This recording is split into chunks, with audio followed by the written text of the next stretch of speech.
Hi, this is Linda Burton And this is Joe Burton. with Generation to Generation. Today we're here to talk about the framework. Today's topic is going to be the personal life framework.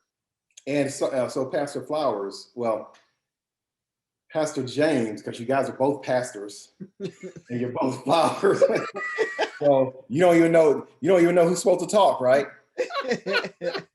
So, so Pastor James, the personal life framework is something that you came up with, or did you guys both come up with it?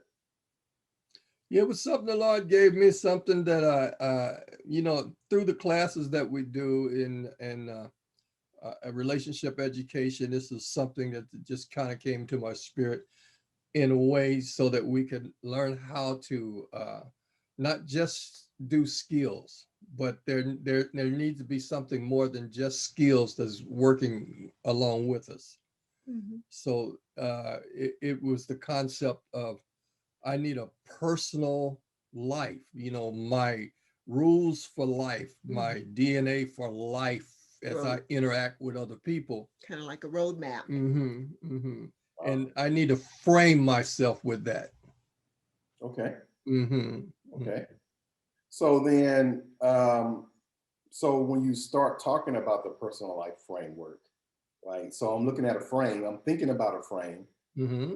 Most frames are square, I guess. Right. This would be it could be rectangled. So let's just go with the square, right? Right. Right. So it doesn't matter which side of the frame that you start with. Right? No. So, okay. So I'll just pick one side. Okay. Let's start with the top. Sounds like a good place. Okay. So what does the top framework stand for then? Or what's in that part of the frame? Well, at the top of the frame would be this concept, and it's a discipline that goes with it. Intentional people do things on purpose to reach an intended goal. Mm-hmm. What does that mean? Intentional people. Mm-hmm. That you're not just thinking, you're not just talking from your head and just blurting out anything. You think before you speak. You think before you do. Mm-hmm. You think before you act. Because those are the things that we sometimes miss in our relationships. We can be in the heat of the moment, or we can just be having a conversation and say something that can offend the other person. And so we don't want to do that. So we want to think about what we're going to say, or how we're going to act or react. When you think about it, Joe, Linda, there's basically two kinds of people in the world. Mm-hmm. They're intentional people, and then they're reactional people. Mm-hmm. And reactional people are one being led by their emotions or their desire, physical desire. They're reacting, or they're being led by other people. Mm-hmm. And then there's intentional people. Reactive people spend all of their time giving away their energy, or rather their power. They spend their time giving away their power because they're reacting. Anytime you react to someone else, they are triggering you, Right. which means you are creating an action based off of something they are doing. Right. And you have no power over them. They have power over you. They're triggering you. Intentional people work hard not to be triggered by other people. Mm-hmm. So they spend their energies working toward whatever purpose that they've decided they're going to work toward. Mm-hmm. So intentional people at the top then would be intentional people do things on purpose to reach an intended goal. Mm-hmm. Now to expand that a little more, you can't be intentional if you don't know purpose. If you're not purpose directed, you can't be intentional. Mm-hmm. There has to be a purpose for you to be intentional about. Mm-hmm. Otherwise, you just spend your time giving away your power. And doing things that are sometimes unnecessary Mhm, and mhm, wasting time. mhm. So, Well, people, so it kind of reminds me then of, I mean, examples pop in my head when you talk about this stuff. So the example that popped in my head now is a college education. So when you pick a field, right, to study, mhm, they already have laid out what you're supposed to be taking to mhm, get to that goal. mhm, mhm. Is that a good analogy? Yes, sir. Yes, sir. There is a planned curriculum Hmm. to get you knowledgeable, or depending on the goal, and skilled enough so that you can be competent at doing what you're going to do. So when you graduate, you should be able to function in that area. And it's so important to for people to understand, because we have people that come to our classes and they think skills are going to work for them, but they don't understand the first disciplines, the discipline of being an intentional person. So skills then just become revelation for them. Mhm. But skills never become skills without practice. So the intentionality part means, okay, now I need to take this revelation and on purpose work with it, work on it, do it on purpose to reach the intended goal. Because if you just think about it and never take any action, it's just a thought Yeah. in your head. Yeah. So I thought of another example. Mm-hmm. I like examples. Good. They're good. So you have, I'm going to pick a sport. In the sport I'm going to pick is basketball. Uh-huh. So a lot of basketball players have natural talent, Mm-hmm. skill enough to play the game, Mm-hmm. but Mm-hmm. now they got to be able to become, what do they say? Now you got to put in that time to become better, right? Because if you want to be a great basketball player, Mhm. or a better than average basketball player, even though you start out with all that good talent, you have the natural talent, but now you got to put in that work, Mhm. you gotta have that discipline, you got to do the things to take you to the next level. So Mhm. that's Right. what I heard too when you were explaining that. Yes. It's Yes. like honing your skill. Uh-huh. You know, whatever that skill is, you want to perfect that skill. You know, like if someone wants to be a good cook, they might not get it right the first time, but the more they do it, and you know, they taste and they decide, okay, does the flame need to be high or does it need to be low? So there's a lot of things that we need to think about before we actually do them, and that's where being reactive comes into play. Some people don't think, they just, you know, Mhm. off the cuff, they just do what they do. Mhm. And we see that all the time in society. We see that in groups of people, and sometimes we just see it in individuals.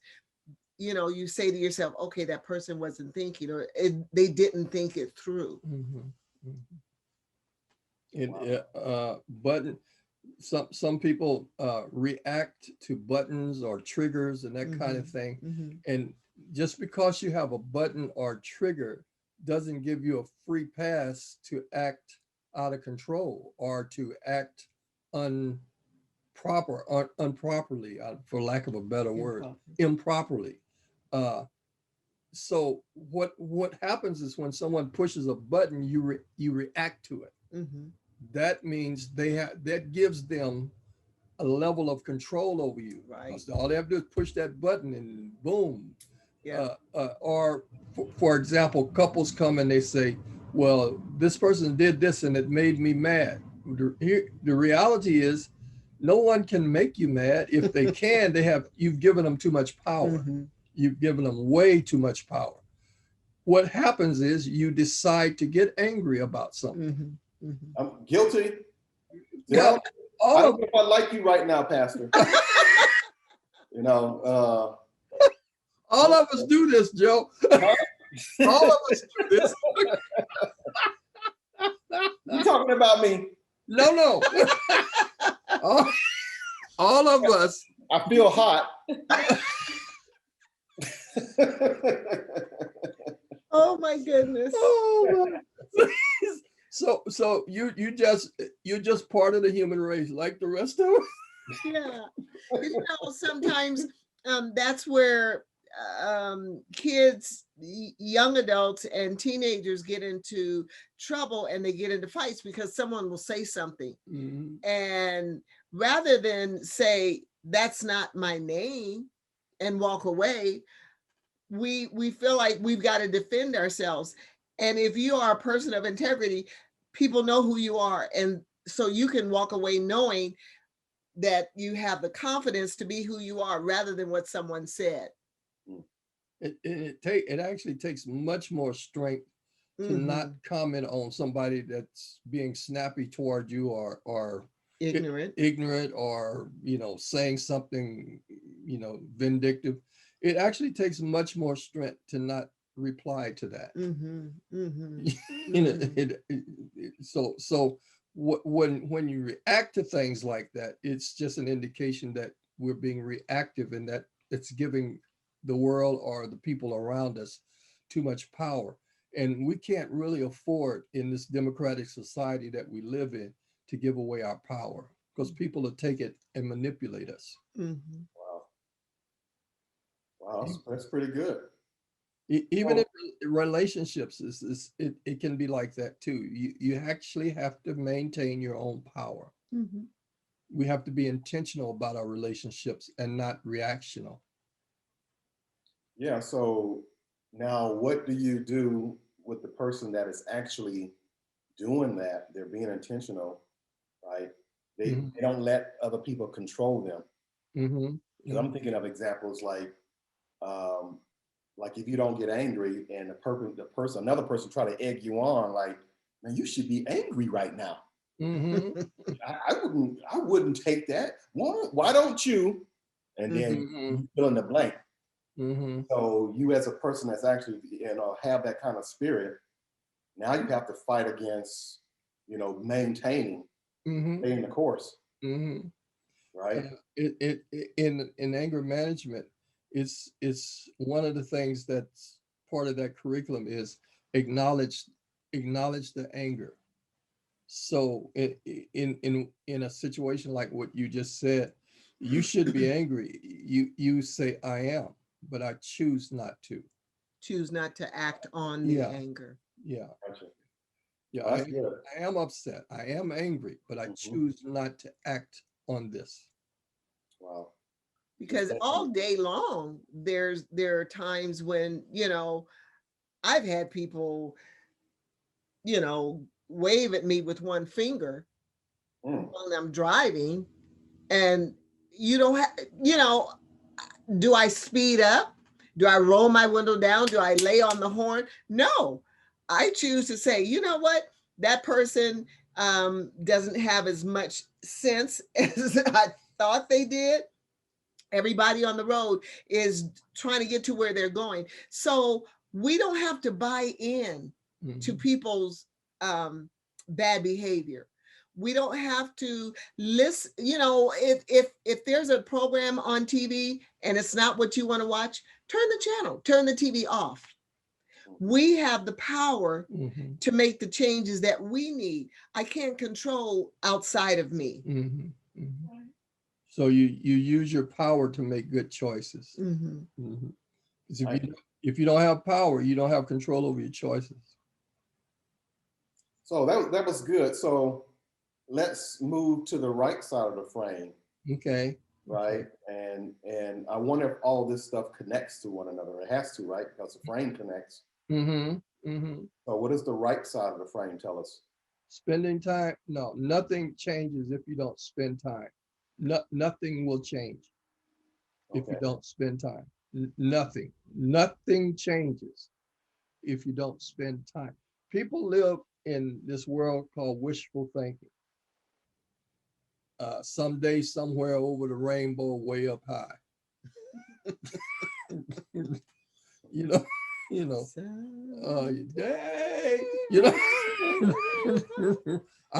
Someday I'm gonna do this. One day I'm going to do that. I'm going to go to school one day and get a degree. I'm going to do this. I'm going to be this. Here is the reality in life. Nothing changes if you don't spend time. Nothing. I want a good relationship. I'm going to be a good wife. I'm going to be a good mother. I'm going to be a good husband. I'm going to be a good dad. Nothing changes if you don't spend time. We measured life on this side of eternity in time. So if we're wasting time, we're actually wasting life. The cemetery is full of people. Wow. That had purpose and potential, but ran out of time. Yeah. Dreams and doctors and coming people, scientists, poetry, songs. The people just didn't make time for what was important. So it's important to actually know because life is a gift. What do we give in exchange for the life that we have? Is to share what we have with others, like what you guys are doing with this program. You could have chosen not to do this, but we are. And so our aim and our desire is that people will look at it and say, you know what, that's something to think about. I had never thought about that. Wow. Nothing changes the right side of the frame. Nothing changes unless you spend time. Right. Is that right? Yes, sir. Okay, so what does the bottom frame tell us? So at the bottom is this concept that you can't solve problems without goodwill. You cannot solve problems with people without goodwill. Goodwill simply means I want your life to be good, and I'm willing to do what I can to make it good. If in the process of us interacting with each other, because I don't know how to talk to you or don't know how to act around you, I make you feel disrespected around me, you lose goodwill for me, which means you could care less if my life is good. Now, if I have a problem, I can't come to you to help me solve it. I can't solve problems with you because you've lost goodwill for me. And this happens to couples all the time. We talk to each other in a way where we lose goodwill for each other. And once we lose goodwill, or one of us lose goodwill for each other, the other one is trying to tell one something, and they could actually be right. But the problem with this is the person that has lost goodwill could care less if you're right. They could care less. That's why goodwill is so important. It's something that we have to always guard in our mates' goodwill. We want to make sure that we nurture their goodwill for us because we need them to solve our problems, solve problems with us. Ultimately, I'm responsible for my own problem, but it really helps in life if Sugar has enough goodwill for me to come alongside me and help me with whatever problem I'm going through. Like when you get hungry. Because he can't cook. I'm not good at cooking. I don't recommend myself trying. All you can do is open a can. Yeah, and I'd be careful doing that. My diet would be, In-N-Out or someplace like that. Well, the problem with In-N-Out all the time is it'll probably shorten my lifespan. Whereas Babe, she keeps me healthy. In fact, the doctor said, "What are you doing?" I went to my physical last year. He said, "What are you doing?" I'm like, "What do you mean?" He said, "You don't have blood problems. You don't have blood pressure problems. You don't have high blood pressure. You don't have diabetes or these diseases that Black men have, especially Black people when they're older. I'm 70, 71, 72 years old." He said, "There's nothing wrong with you. What are you doing?"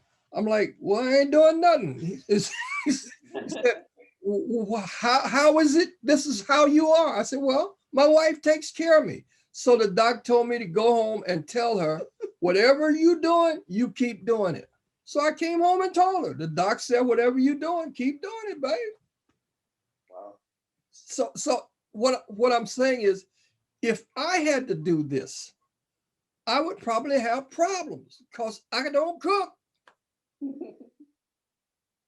And all of us need throughout our lifetime, not just husbands and wives, but you want goodwill with your children as well. You want goodwill with your coworkers, because we're all going to have problems at some point. And there are some problems that we need someone else to help us with. So if we practice goodwill, people don't mind going out of their way to help us. The other side of this is when he said, tell her whatever she's doing, keep doing it. I have to let her. I have to let her keep doing what she's doing. I can say, no, I don't want that. I'm going to go get me a hamburger. And I can go get a hamburger. But what I'm saying is I actually have to let her help me. Mm-hmm. So there's goodwill, and then there's the ability to let a person help you. Especially when they want to. Yeah. The research says married men live, 10 years? 7 to 10. 7 to 10 years longer on average than single men, especially if they're in good relationships. That's what the research shows. People are stuck. They think they're right. And the problem with being right is the other person don't care. They could care less if you're right. Mm. And then there's the part of not giving the person the satisfaction. Like, I remember, like, you know that the person is right, but you just don't want to give them that satisfaction. You don't want to give them satisfaction of being right. You sit there. knowing good well they're right, and you can see the benefit, because the benefit's like, man, but nope. I don't want like a child. I don't want to give you the benefit of being right. I mean, I don't want to get you I don't want to give you the satisfaction. You know, when you want to stay mad, you got a point to prove, and I just want these emotions to run its course. But yep. But at the end of the day, you just mad. That's basically it. All by yourself. So it's just that you just, it's that reactive thing again. I'm reacting.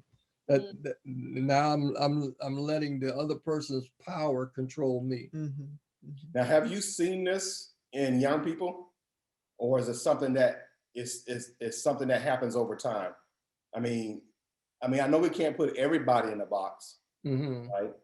But during your the time that you're teaching class, or the type of people that you come across, and the amount of people that you come across, have you ever seen some of these values in young people? You mean being intentional and everything that we discussed so far in the frame, or just something that it has to, you have to have some years under you, some maturity, some experience. I was going to say, if it's modeled for you, because sometimes you can't put into words where someone understands it, especially if it's if it's too broad for their scope of education. But if you see people model it, you can be curious enough to know what it is. And I think with our kids and young people that we may be around, they want to know, how is it that you guys get to do what you do? And so if you have a good relationship with them, that's when you can actually explain it and put it into words. It's like a child. When a child is very small, we teach them to say thank you, excuse me, please. They're saying it, but they don't really understand why. But you model it. When someone gives you something, you say thank you. And so if they see that, then it starts to make sense to them as they're cognitive level of understanding begins to open up. So these are basically, Joe, these are statements or titles to frame disciplines, Mhm. to develop a way of living. So intentional people do things on purpose. So if you have had people in your life that have modeled that, Mhm. you could grow up being intentional without really knowing the words to that. Right. You know, It's like if, I'm sorry, but mhm, it's like if you have a family that believes in education, mhm, and mom and dad have an education, they have a degree, and other people in the family have an education, education will become important to mhm, those that are coming up, and they'll they'll actually see the benefits mhm. of education, having a degree, being able to have more income. And so it has to be modeled Yeah. without being explained. It has to be modeled, it has to be seen. Mhm. And we never know who's watching us. We never, our kids are watching us. And that's why being a model to our children is so important, not just in words, but in deeds, not just in words, but in actions, not just in words, but by your behavior. Mhm. And Wow. there has been some couples, quite a few couples actually, in some of the classes, even out in the prisons, some of the people that just migrated to this. You know, it became an illuminating moment for them, and they migrated toward it. Then they start to develop. You know, we start to hear from them. The other day I remembered what you said, and I disciplined myself to be intentional. I'm not going to give away my power, and that kind of thing. And so, yeah, so you can hear it, and we had couples, that young people that have went to come to classes and started. Wow, okay, so let's start doing this. Then we've had people that were doing it, but they just didn't have the words to define what they were doing. And generally, it's because they grew up in an environment like that, and this was their norm. Right. And that's And they really didn't know what you want. anything different. Mhm, They didn't know anything outside of that. mhm. And that's the goal, to make what we're talking about the norm for people. Okay. Mhm. All right. So, all right, that was good. That was good. So now we're going to move to the last part of the frame, the left side of the frame. Spending time doing the wrong thing is wasting time. Some people do things because that's all they know how to do, and it don't work, and they just keep doing it. That's a waste of time. Some people, they're trying to communicate with a person, but they don't know how to talk to them, and the person shuts down, and they think, why don't you listen to me? And they keep talking to them the same way, and they keep shutting down, and they keep talking to them the same way, and they keep shutting down, and they keep talking to them the same way, and they keep, guess what we're doing? Wasting time. If something don't work, Stop stop doing. doing it.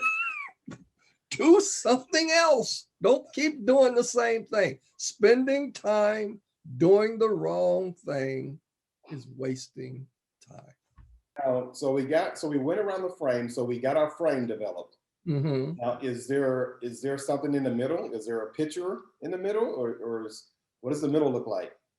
So I use the middle for four foundations, four pillars of foundation. And so if you think about a foundation, is what holds this frame together. The first one is own your world.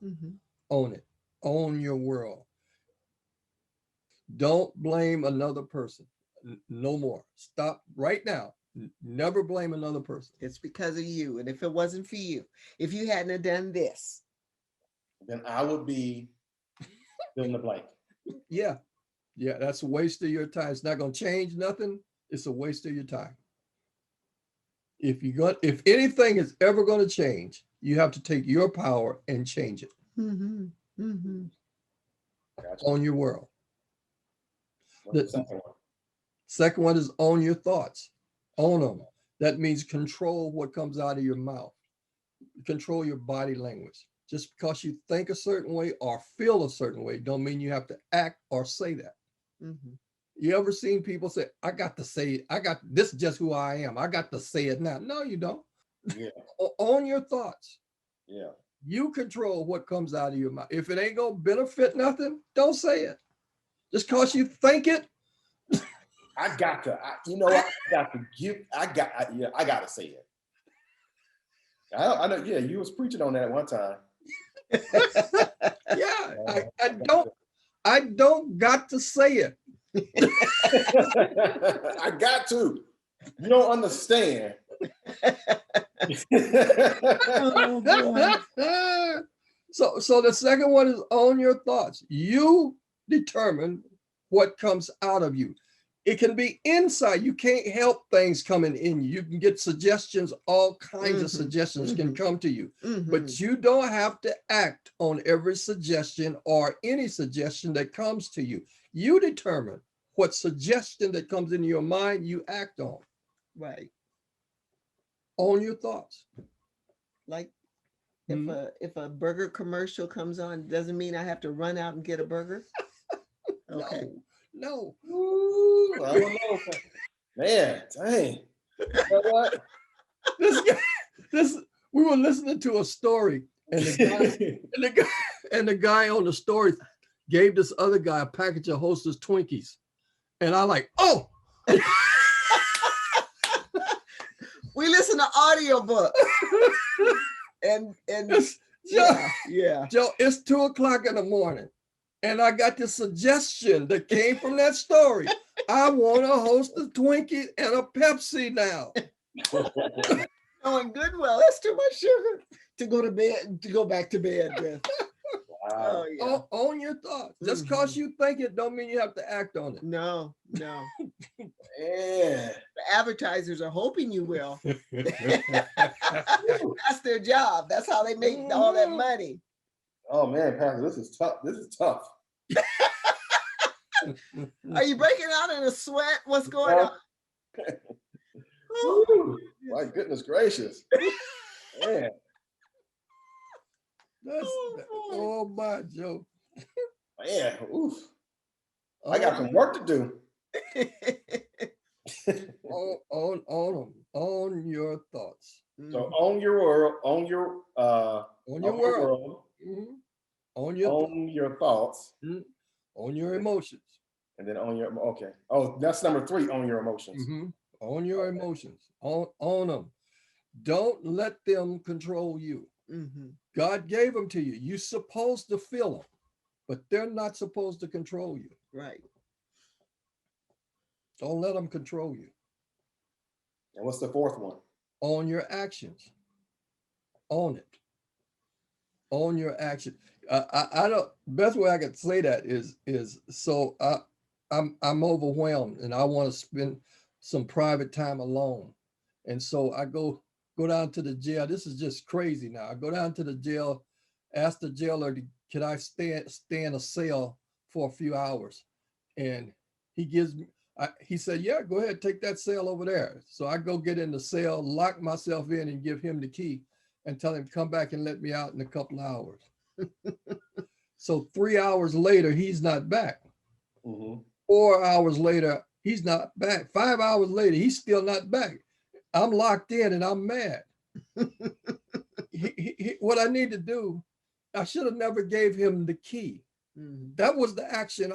Keep your key. Mm-hmm. Control your actions. Mm-hmm.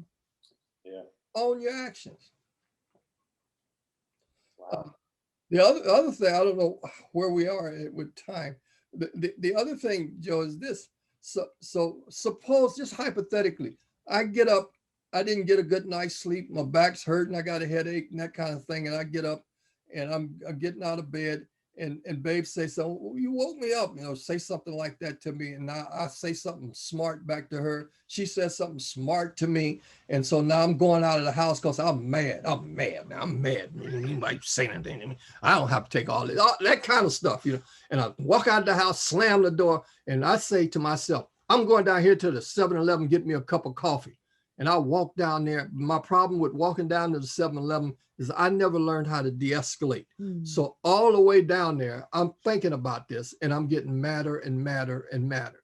And so by the time I get to 7-Eleven, I'm so upset, I just pushed the door open and didn't bother to look to see who's on the other side. Of course, there was somebody standing there with a cup of hot coffee and I hit them with the coffee and they said something to me and I pushed them. And they lost their balance and fell. And on their way down, they hit their head on something sharp. And then they was in a coma. And 3 months later, they died. And 3 months from then, I'm standing in front of the judge talking about, I didn't mean to kill them. Guess where I'm going? To jail. I'm going to jail because I'm responsible for my actions. Own your actions. Ooh, Own your actions. wow. Own them. I wish we had a pretty little frame to put up. Yeah. Maybe Linda can do that. Put the frame up. Yeah, she can do that kind of stuff. Okay. That's good. So I mean, we're at the almost at the hour mark. So any final thoughts? For me, if we could do this, it's very simple, but we know it's not that simple because people aren't doing it. People are out of control all the time. People lose their they lose it all the time. People get angry all the time. People say things they shouldn't say all the time. So if we had this like something that we could, in fact, he's been asked to put this in a book. But if we had this in front of us, or if someone just said it, and in the course of thinking, what was that he said? What was that he said? What was that he said? And you remember one or two or all of it, your life could be so much better. And not just your life, but anybody that's connected to you. Wow. So Joe and Linda, in summary, the reality is the last time we talked, the triangle that we talked about, you would take that and put it in the middle of the frame because the triangle represents the person. Remember the will, the conscious, and the effort. So purpose to be willful, commit to be conscious, and then appropriate skillful effort. So as you point it, what you are in is a frame. You're disciplined. You are intentional about what you do. So your effort is intentional. You're intentional about it. So wherever you point yourself, you're intentional, and you understand. You're equipped to understand that this is not going to change just because I'm pointing at it. It's going to take time to do this, and then you're conscious of people, so that when you interact with them, you are aware that you need their goodwill. So that determines how you talk with them. You need their goodwill, and then you don't spend your life doing things that don't work. If it don't work, you abandon it quick and go, because you need to be effective at what you do. When you point something, you're not just pointing it to point it. You mean to be effective. So spending time doing the wrong thing, that's wasting time, and you don't want to waste your life. That's why intentional people have to be purpose directed. Like Jesus. Yes, sir. Exactly. Now, didn't it say somewhere in the Bible where that I know I was like if there was, I'm gonna paraphrase because I can't remember exactly how they said it, but if all the stuff that he did on earth, if it was written down, I guess all the libraries or in the world wouldn't be enough to hold, be able to contain it or something like that. So maybe the libraries at that time, but so he did a lot more than what we know, what we read about. Right. I know the script. I'm trying to remember where that is, but it starts out by saying these things were written so that you might believe. But then it talked about, but he did many more things than this. But these things that are in the Bible were written so that you might believe. Mhm. You know, so it's just it's not everything in the scripture that he did that was recorded. Just some things, enough things so that we can get a good understanding and come to a spiritual belief that he is who he says he is. Okay. Yes, Well, sir. that was very, very good. Anything you want to add or? No, Close with? I appreciate your time and sharing all this. So Well, you're welcome. You're certainly welcome. We love the fact that we can be here with you on this program. I think it's such an important program. We love being able to share with you. Mhm. And then, so for our viewers, then if you have any questions, you can leave them in the comments below. Also, for people, pastors, that want to reach out Mhm. and, maybe ask you some questions or find out more information about you, where should they go? Okay, you can go to our website.